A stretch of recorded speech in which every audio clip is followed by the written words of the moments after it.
Hello, hello, hello, and welcome back to another episode of The Shadow Side with Safrianna. I am so excited today, though I don't know that excited should be the right word, but I am genuinely to talk about the shadow side of healing and dis-ease and all of these experiences we have where our body feels out of alignment. And this is just such a potent topic. It's a very personal topic to me. And I am so delighted to be joined by Whitney Shook, one of my new friends that I met over on Substack to talk about illness as a portal today. So, Whitney, if you'd be so kind as to introduce yourself. Yeah. Hey, everyone. My name is Whitney. I am a holistic nutritionist, specifically for women with Hashimoto's, but also for folks who are dealing with complex chronic illnesses, and really like to focus on doing health softer as sort of a form of tending to yourself versus a lot of these really strict, dogmatic approaches that many people have tried to healing. So that's kind of what I do in my practice, is meet people where they're at and support them in feeling like themselves again without being really hard on themselves. Beautiful. I love this health softer and to remove these strict and rigid like guidelines because those so often make them more complicated, but we'll get into that. Yes. In case you don't know me, I'm Safrianna Luna, the Queer Spirit Guide. I'm a trauma therapist turned transformational mentor, druidic priestess, speaker, and author. I like to be a multi-passionate human, and the Shadow Side podcast is one of my passions because I think we just don't talk about the tough stuff enough to bring it into the light so we can actually do something with it. Mm-hmm. So our health is absolutely foundational to how we show up in the world because it's our body vessel moving through life. And so I love that we kind of started with the idea that so many times when people have, we'll call it an issue right now, they're having a symptom, it's a problem for them, they want to do something about it, they seek help. And so often they're given these very rigid standards. You have to follow exactly this, you need to do that, you need to eliminate that. What's the impact of that you see on people when they're given this strict protocol? Yeah, I mean, as a former therapist, I don't know if you're still practicing. We see that people get into orthorexic patterns, right, where they become very obsessive. They're so hyper focused on their health and their healing, and they have tunnel vision, right? And what that does is it creates stress in the body. We have high cortisol, right? And it creates this cascade of issues beyond what they initially came in with, you know? Yes. And so that's why it's so important to kind of look at the whole person versus just this list of things to do and not do. Yeah, and that cascade of issues that comes from stress, like so many underlying things are stress responses to the world. Like I'll just use myself as an example. I was diagnosed with fibromyalgia in 2019. Mm-hmm. And fibromyalgia is sort of a, we can't really figure out what's going on with you disease, right? Your body is overly tender, you're sore, you're fatigued, you're having sleep issues, stress and trauma. Like I know, yes, I'm still a therapist. I still practice and I still look at all of these things. And the mind-body connection is so impactful. So then when a doctor is shaming us or trying to make it stricter on us, that does not help. So the shadow of trying to overheal, I wonder if you'll speak to that, because I think that is a big shadow. We get in this perfectionism trap where we're trying to overheal ourselves. It's such a focus that it's just another mask. It's just another Band-Aid. Absolutely. Yeah. I mean, your health is your foundation, as you mentioned before. And so there's so much riding on it, right? You just want to feel good so you can show up in the world the way that you know somewhere inside of you you're capable of, but you feel hindered by your body. And so what happens, right, is like if somebody gives you this ray of hope, right, you cling to it. You're like, oh my gosh, this worked for that person. Maybe it can work for me too if I just try harder, right? And because so many of us with autoimmune disease have a history of trauma, I think we we have this sort of like over sense of control around it, right? Where we're like, well, if my body's not working the way I want it to, maybe my life hasn't turned out the way I want it to, if only there's this one thing that I can cling to. And we cling to it so hard, right? We just need this possibility in our lives. And then we forget everything else, right? And healing is just so multifaceted. Like, it can't just be about that one single ray. There are so many rays of hope in so many categories. And if you're just like working with somebody, right, who only sees the nutrition and doesn't see you as a human and all these other complex layers, then they're just going to be pushing you so hard to do the thing and then blaming you when it doesn't work out, right? And you blame yourself. And then we're in this cycle, right? We get back to that cycle of pain and suffering. Yes. And, this is such a complex intersection because I know so many people with chronic fatigue, illness, whatever, however it's showing up, something chronic, that have this deep desire to make an impact in the world. They want to show up. They want to have the energy to do what they're here to do. Mm-hmm. And then they don't have it because the impact of trauma, stress, many of them women, right? Or raised as women who had this chronic level of stress. Mm-hmm. Mm-hmm. And then there's such this shame, like, why is my body punishing me? What did I do wrong? Thorns. I need to fix this. And that chasing that quick fix never works. Mm-mm. Because we are holistic beings. What are some of those elements that you see people missing in sort of the holistic view of their health? Yeah. I mean, I think obviously like the mental health piece, like I kind of am always saying it is physical. Like, we do have to approach the physical part. You can't really get around it.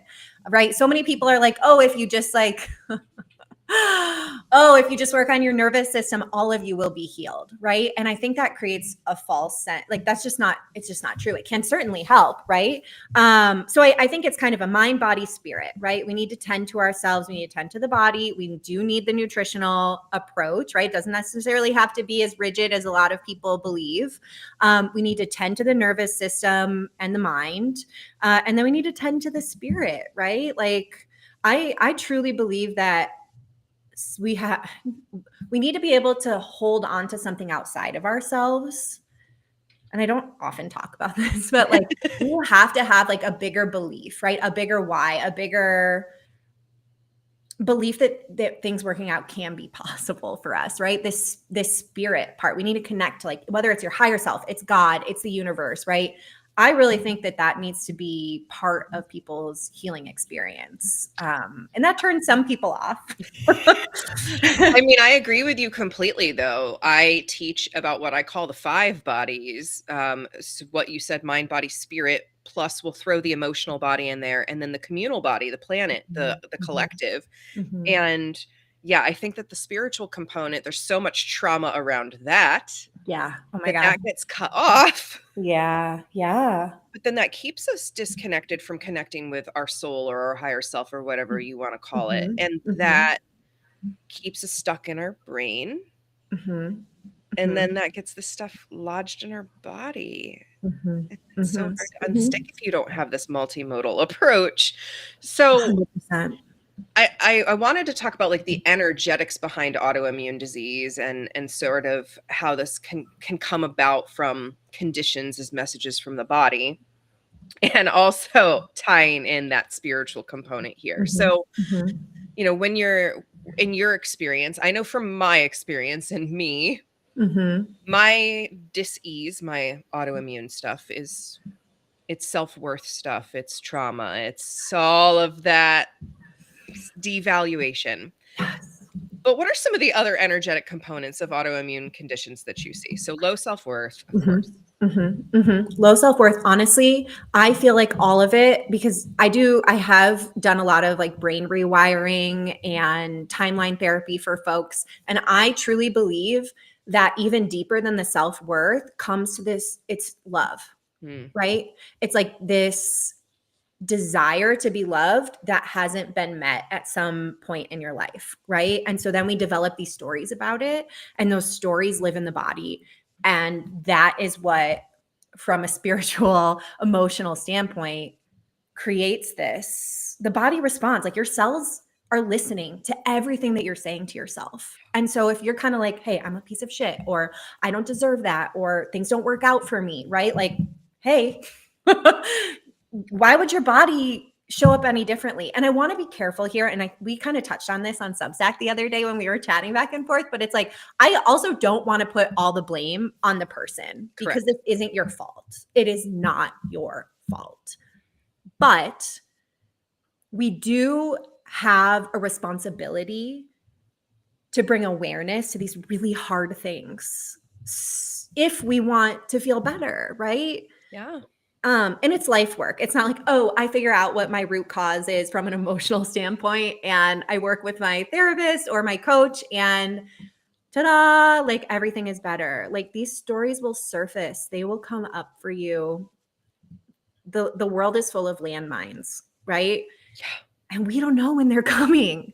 When that pain will resurface, or those stories, like we'll have to try and make sense of our lives through those stories. And then maybe the symptoms start to bubble up again. And so, I mean, it's cliche at this point, but it's not a linear experience. Right. So yeah, I truly believe that it all circles back to love, and then the stories come up from there. I love that. I'm a very unconditional love person and think that the universe is love and all of that. So when we're out of alignment, we're out of alignment with that fundamental power of love within us. And yes, we're not trying to shame or blame anybody, right? Like you are not responsible for the original trauma that you endured as a child. You are not responsible for the things that you were exposed to when you had no choice. You are responsible for being an adult, doing your best to tend to yourself now. And that does not mean what we were talking about earlier, where you overdo it and you're constantly healing and you're grinding and it's creating more stress. It is about coming back into this like softness, the soft health that you talked about earlier. So there's so many different directions I want to go here. This is just going to be very all over the place because that's what it is. Yeah, let's do it. But I want to juxtapose that against kind of the soft health approach. What's possible for us when we have more compassion and grace for ourselves around these experiences. Yeah. Well, I think soft can be slow, right? Like, I think there's pros and cons to both avenues, right? Like if we go really strict, there are some symptoms that will go away really, really fast, but then we end up with other issues, right? But if we can go slow, if we can go soft, if we can take our time and really be aware of these different bodies, right, that are popping up, then what's possible is that you're healing beyond the body, right? Like when you take things softer and slower. Yeah. I think it also like it stops you from having to learn things the hard way, if that makes sense. Pushing too hard and then being like, oh, that didn't work and I harmed myself more in the process. What? Yes, exactly. We never do that. Never. Yeah, no. I mean, like, why do we learn things the hard way so that maybe the listeners don't have to? Yes, exactly. Oh my gosh. Yeah. So it's really, I see the soft health as moving away from internalized ableism. I know for me, one of the hard intersections is I have all these things I want to do and I want to make an impact and I'm here to have a big impact. Chronic stuff, right? And then there's this push past desire. There's push past it. And this is kind of what society tells us. This is what so many doctors tell us. This is unfortunately what the dominant society that wants us to be productive tells us, is just keep pushing. It's just, it is what it is. Push past it, pull yourself up by the bootstraps and keep going. So unpacking that internalized ableism for me is half trying to stay empowered And also trying not to shame or guilt myself for the current symptomology I'm experiencing. So I'd love to talk a little bit about that. Like, how do we be in the both and as we're transitioning out of perhaps not the health we want into more alignment? Yeah. I think it's just, I'm kind of curious to hear what it is for you. I know for me personally, it's kind of like having that awareness of the hard, right? Of like, yeah, this is hard and these symptoms are popping up and I want to fixate on them. Like I really want to fixate on them so that, because there's a story that's like, if I fixate on this, it will get better faster. Right? Yeah. I'll be able to figure it out. I'll find the answer in there if I just look at it long enough, hard enough. Right. Yeah. Yeah. So like, it's just, again, I'm going to sound repetitive, but it's like bringing awareness to those stories, right? Like it's the noticing, it's the, it's like you get trapped in it. And then finally you have to, something is going to teach you, right? Like, oh, wow, this is going a little too far. Whoa, who's inside of me? Like what part of me is feeling that need to cling, right? So it's the gentle awareness, bringing that gentle awareness to the hyperfixation or the body symptoms, right? And also having, I guess, the tools, right? The tools to say, hey, babe, or hey, like you're safe, right? Ultimately, it all kind of comes down to that is we all want to feel safe. And when our body feels out of control, we don't feel that way. So holding those two truths, right? Like my body can be in a place that it's struggling. And sometimes my therapist will be like, this is just what your body, this was just your story in this life, right? Like, holding that truth, like that part of this is my story in this life. And maybe there's a little bit that I can gently do to support myself physically through it.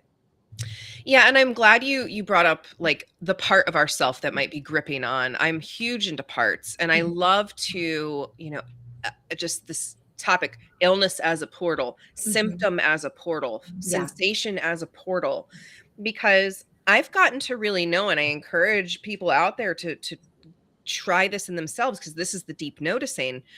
Oh, I have a reoccurring pain on the right side of my head. What does that mean? What is that trying to tell me? Oh, I have a reoccurring pain on the left side of my head. What is that telling me? I've learned to differentiate little pings in my body. The best example is I get a cramp on the top of my right foot between my pinky toe and my fourth toe. And that is the slow down, you're rushing. So I'll just suddenly get a foot cramp and I'm like, oh, I'm rushing through my life. And I stop what I'm doing and I take a breath and the foot cramp goes away. So sometimes parts of us are trying so desperately to get our attention, to say, hey, something's a little off over here. And then it gets bigger and bigger if we don't tune in to listen. So there's this interesting thing, like the hyperfixating and sort of I don't use this word lightly, but the wrong way, because it doesn't get us anywhere. It's just spinning. Yes. Versus kind of the hey babe, what's going on in there? Like, and that's how I literally demonstrate it. Like I'll put my hands on myself and be like, hey, what's going on? Connect with that part, right? Right. Like, are you trying to protect me? Are you the exile? Right? Like, who is in here trying to talk to me right now? Right? Or yes. Is that part trying to it's trying to get your attention, right? So tuning into it, just like you said. Yeah. What do you need? What are you trying to tell me? How can I love on you in the right way? Yeah, and what's interesting, the two head pains, one is the right side is someone else doesn't love me, and the left side is I don't love myself.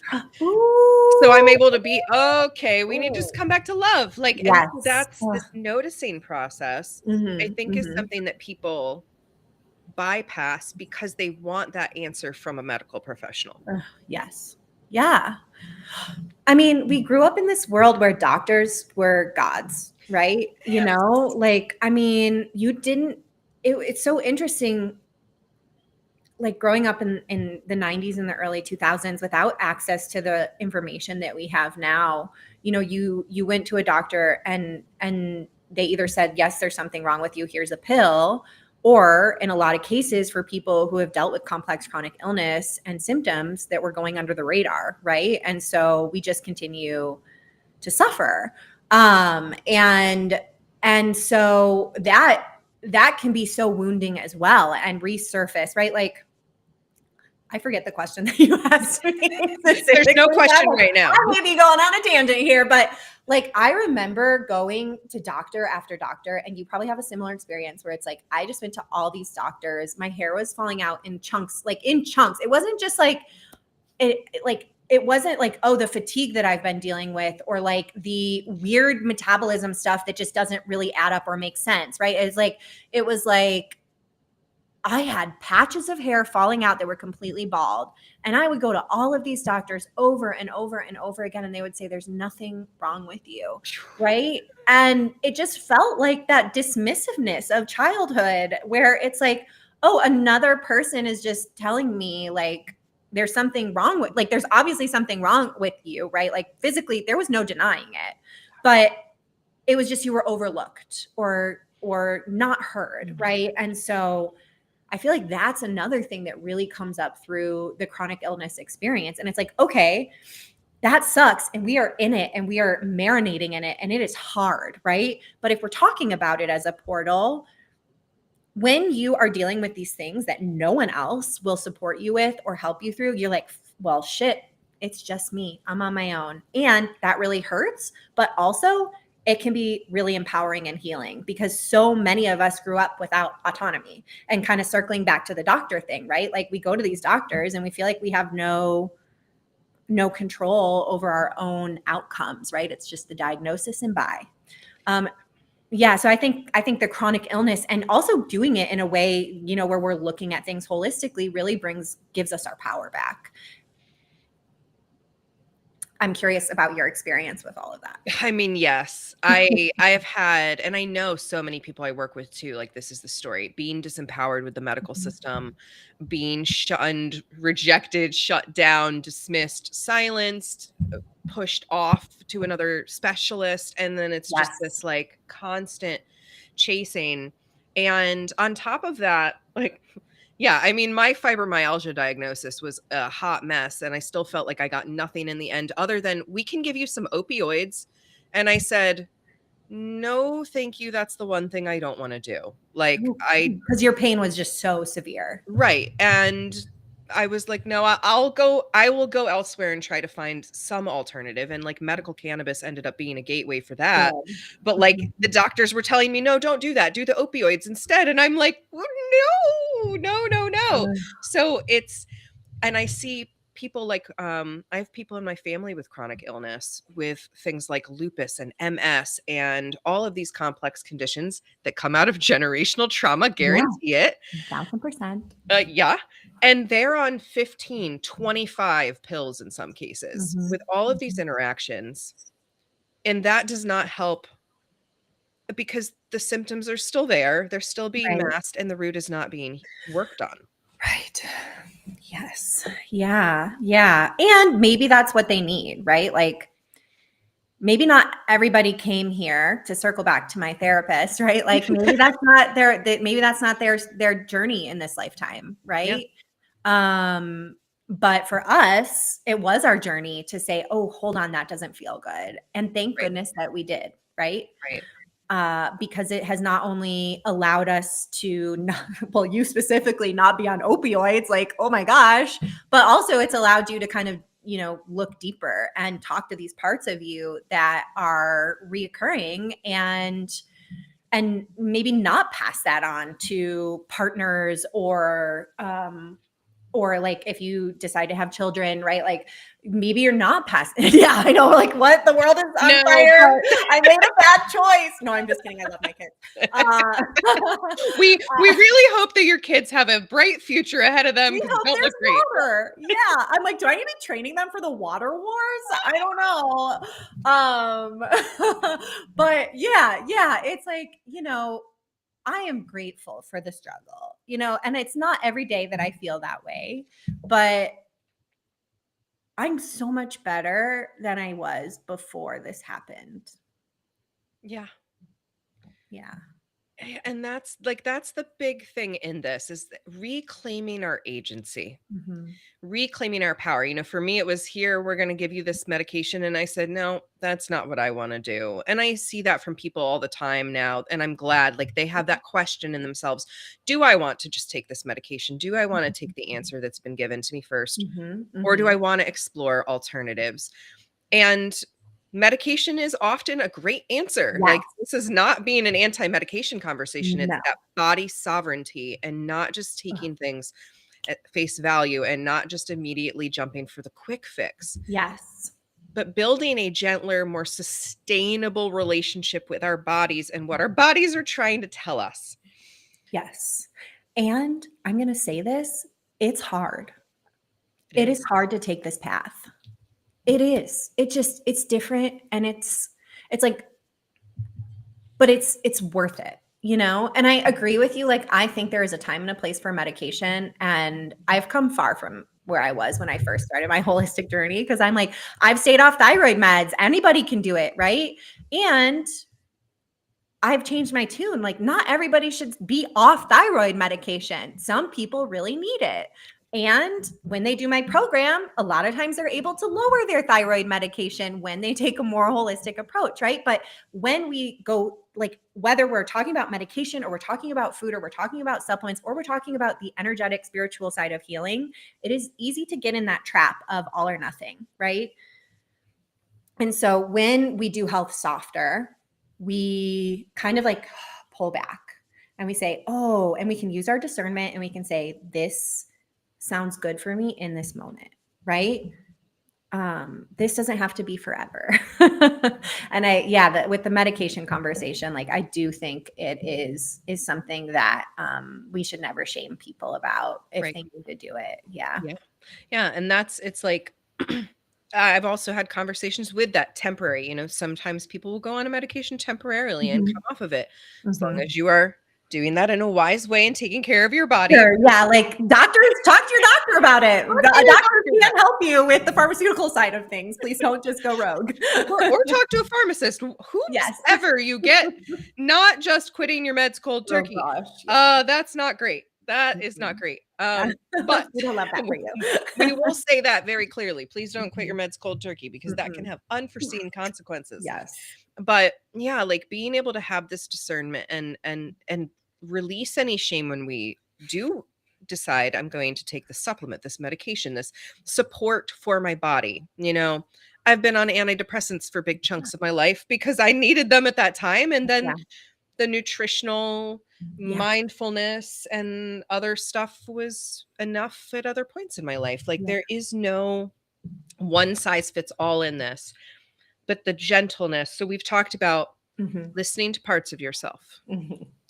You've talked a little bit about the nutritional foundation, Mhm. but and I love nutrition, and Oh, I good. see the way I describe nutrition is literally the saying you are what you eat is Yeah. so true because Mhm. that's the building blocks that make your cells. Mhm. So when it comes to, I'm curious, clients that come in really stressed, clients that come in feeling just out of themselves, what are some of usually the first nutritional foundations that you Yeah. use to help support them Mhm. in the base? Yeah. So I give them meal plans, right? I give them like my Hashimoto's meal plans. We focus on nutrient density, but also I need to meet people where they're at. Like, if Mm. I have like someone who is psychotically stressed, they're not okay, right? I'm not going to put them on an extreme protocol. I don't like to put anybody on an extreme protocol, Right. right? But it's like a lot of people, if they get a meal plan, and it depends on the person, right? Like, it's so different for every person. Some people want a list and make their own foods, and some people want a meal plan. But really, at the foundation is just this nutrient density where we're supporting the body and the thyroid with nutrients that are going to support every function in their cells. And so I like to just start with food because it's the one, I mean, your thoughts are an input every day, your food is an input every day. And that's where we get this baseline of, okay, based on the food based on how do they respond when they're on a program with food that is really supportive. And I hesitate to say program, but it's just nutrition is really important, right? Yeah. And also I stress that this is not dogmatic. You don't have to start over on Monday. You go to a birthday party and you eat a piece of cake. Like everything that you do once you start this journey is just learning, right? So when we say that, we take away the shame in it. Yes. No perfectionism in this. Right. And that's really like at the root of doing health softer, because I do think, over the years, I've been doing this for 7 years. People just get trapped in that perfectionism and that fear and kind of what we were talking about earlier, where there's just so much riding on this. They feel like there's so much riding on this. And I've always talked about this sort of zoom in, zoom out method, right? Like if you are stressed, maybe it's because you're too zoomed in and we need to zoom out a little bit, right? Where you're like, oh, I'm so focused on like this next food has to be this next food has to be this. I'm so stressed about this, right? And it's like, okay, let's pause and zoom out. Like, let's look at the timeline of your life. This is a blip on the radar. And then they can kind of be like, oh, yeah, that's right. You were too close to it. Yes. Yeah. I mean, how many meals do we eat in a week? Like at least 20. So if we can reduce that perfectionism, right? Like 20/80 rule even. Yes. Oh my gosh, the 20/80 rule was such a good tool for me to think of it as like 80% of the time I'm going to aim to be really on board with taking care of myself deeply, and I'm going to give myself that like 20% wiggle room. And really it started more like 60/40, but we get there eventually, right? And that's the key. Yeah. Feeding yourself, fueling yourself with something positive and wholesome once is better than 0 times. 1,000%. Yes. Yes. I'm going to put that in my starter kit. Yes, do it. Because it is. Yeah. Like that's yes. 100%. And that's softening, right? Yes. That's softening. That's saying like, hey babe, you don't have to be perfect all the time. In fact, it would be insane to try to be. Right? It truly is insane to try to be perfect. And it's a trap that so many of us fall in, again, not because of a failing of our own, but society and authority figures that rigidly tell us we need to be one way and check all these boxes and show up perfectly. And those are the stories we get to release. Yeah. And I love this image that our cells are constantly taking in what's good for them and getting rid of what's not. And, starting with like the cell of our pinky finger and picturing it letting go of its stuff like little fireworks, and then letting that ripple into our body and picturing that our body is just letting all of this stuff go. Like, let the stories go. If you find yourself in a story, can you imagine yourself transmuting that and softening and letting it go? Do you have meditations for that?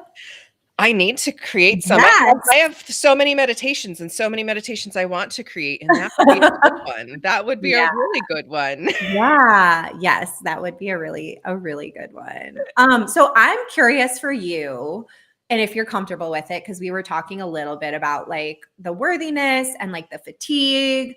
There was this question that I was thinking about the other day. I was like, what from like the spiritual and emotional standpoint is like, what am I gaining by staying unhealed?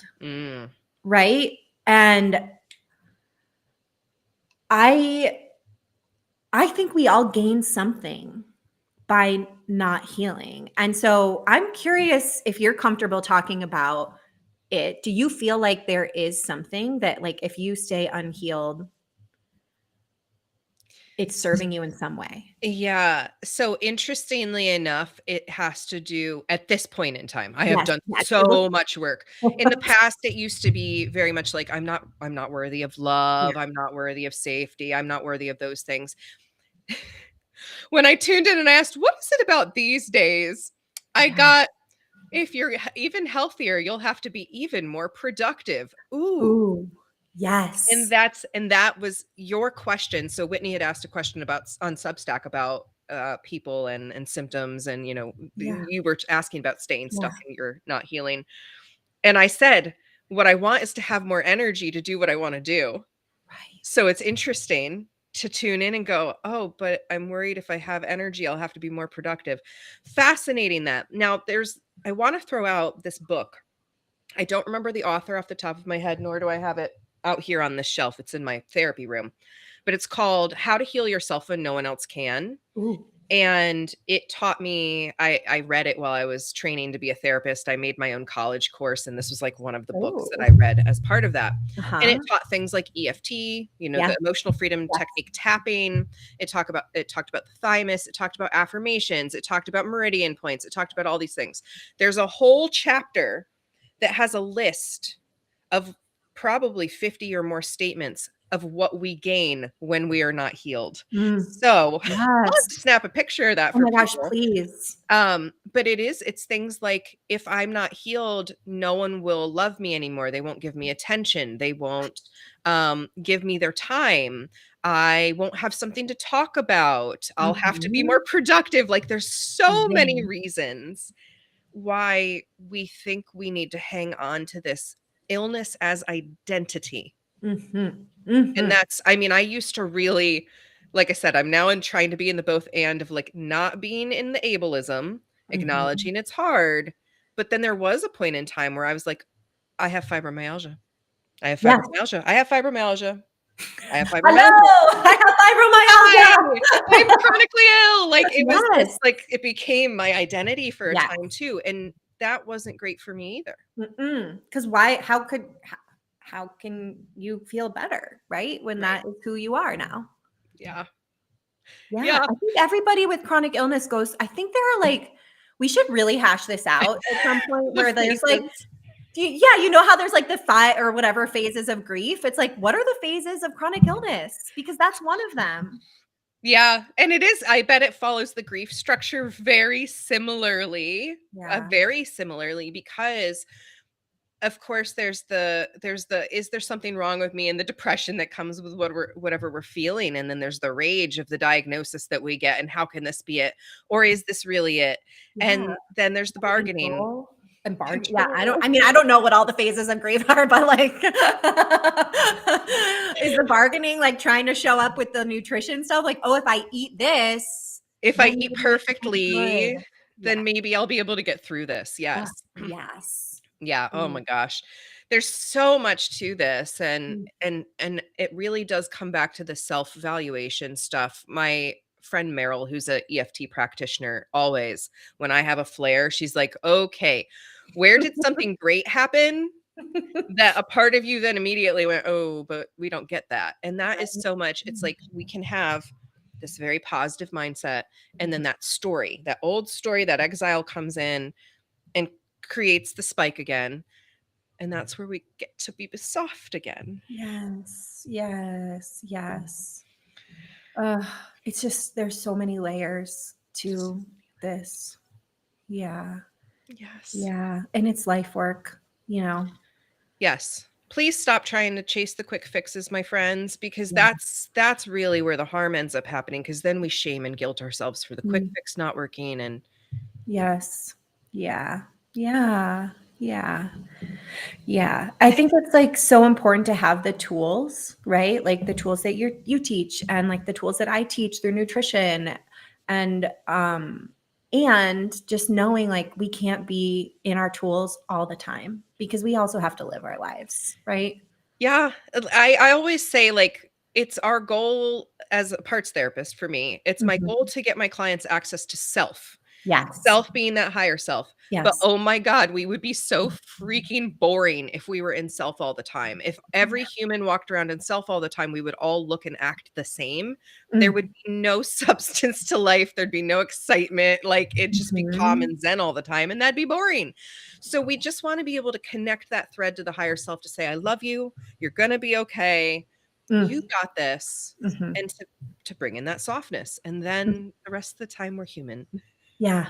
Yes. 100%. That is such a beautiful way to look at this and operate from. Yes. Yeah. Mhm.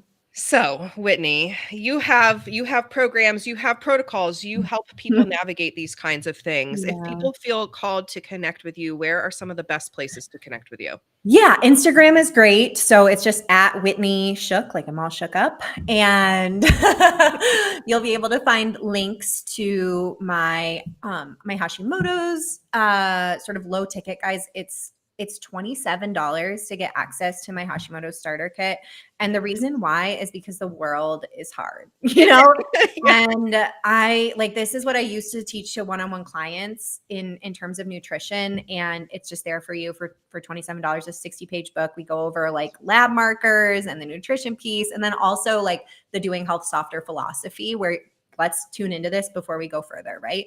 And then, you can come hang out with me on Instagram. And I do have some very limited one-on-one spots if you feel like you're somebody who if it just feels so complicated, or, you have a tendency to get into those shame spirals or the hypervigilance, and you need someone to hold your hand a little bit more. I do have some one-on-one slots that you can reach out and DM me about. They're not public. Beautiful. Yeah. And I will make sure all the links are in the show notes, so feel free to check down there. Cool. But Whitney, is there anything else like that you just want to offer in unconditional love for the people listening today on this illness as a portal topic? Yeah, I think, nothing that you're experiencing, like if you are in crisis or you're hurting right now, or you're in that season of really being hyper-focused or in your identity around your chronic illness, I just want you to know that it's not going to be this way forever. It doesn't have to be.